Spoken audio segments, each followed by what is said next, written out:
Hello, my name is Akiya Maston. I am an author as well as an educator, and I am so excited to announce the launch of my new video series called TASE, which stands for the Authors Showcase for Educators. So we have a lot of amazing educators who are writing books and novels, and I'd love to showcase them on this new video series. So I'm excited to announce our first guest, which is Miss Nadine Joseph.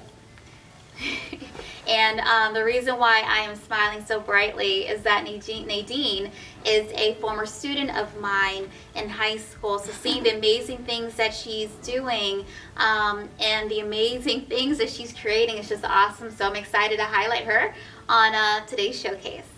Thank you. So Miss Joseph, tell me a little bit about yourself before we get started with Imani's Crown.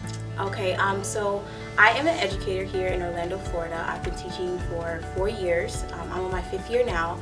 I've been teaching reading for the my entire career so far. And I truly enjoy teaching and watching kids grow in their reading skills. So about my book.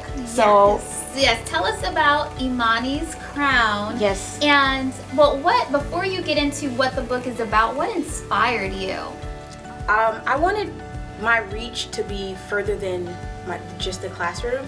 So I know for me, I wanted to impact students everywhere, kind of thing. And I'm a teacher, so I only get about 120 kids every school year.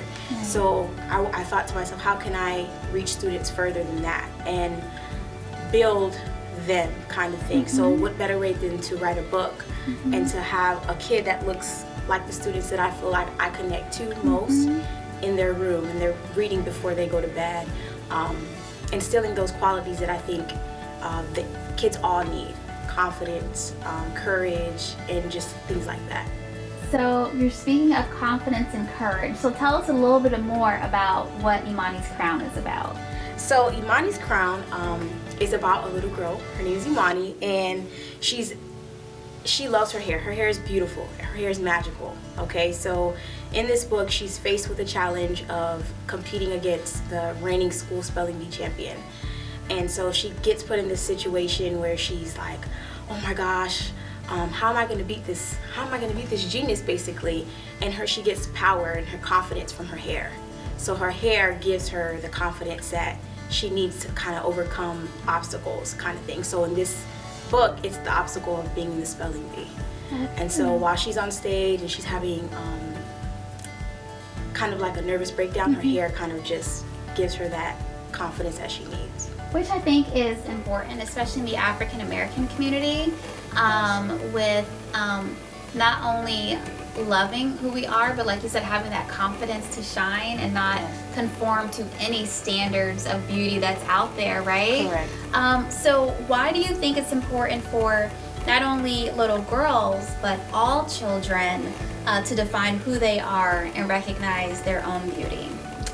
I think it's important that they define their beauty in themselves, because if they don't, then someone else will. I think it's very important that we define, or we teach kids to define themselves, because if they don't define themselves, they'll always let someone else tell them who they're supposed to be, what they should be doing, how they should look, how they should talk, what's beautiful, what's not. So if we teach them to love who they are and their confidence in every aspect of themselves, then we create kids that are always seeking attention and always wanting to be something that they're not, kind of thing. It's very powerful, right? Owning who we are, loving who we are, just being authentic, and like you said, not looking for those standards outside of us. We own it, we define it. Thank you for sharing that piece. Now, what would you tell your younger self, knowing what you know now? I would tell my younger self, you're enough, you're beautiful, everything that is inside of you isn't weird, it's not like out of this world or anything like that. It's important, it has purpose. I would be kinder to myself, because I think a lot of times, because of like sometimes when we don't know ourselves, kind of thing, we kind of try to be something we're not, and we kind of down ourselves when we're not meeting these standards that we think we're supposed to meet. So I'll be kinder to myself, and I'll be more patient with my younger self. And just like, you have time to grow, and it's okay. We make mistakes, and this is a journey, you know? So my last question, Miss Joseph, what do you want children to learn from this book? I think you already touched a little bit on it, but I'd like to end it on, what do you want, if you have one statement to share, what would that statement be of what you would want other young people to gain from this book? You can do anything you want, and that's anything. You can do anything you want. Even if you feel like you can't, you can.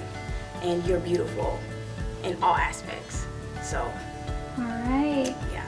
Well, thank you so much for joining me. I'm beaming this whole time with pride, because I feel like, you know, we always have those students that we connect with, but I've had you, I think, every grade level from 9th through 12th grade in some capacity.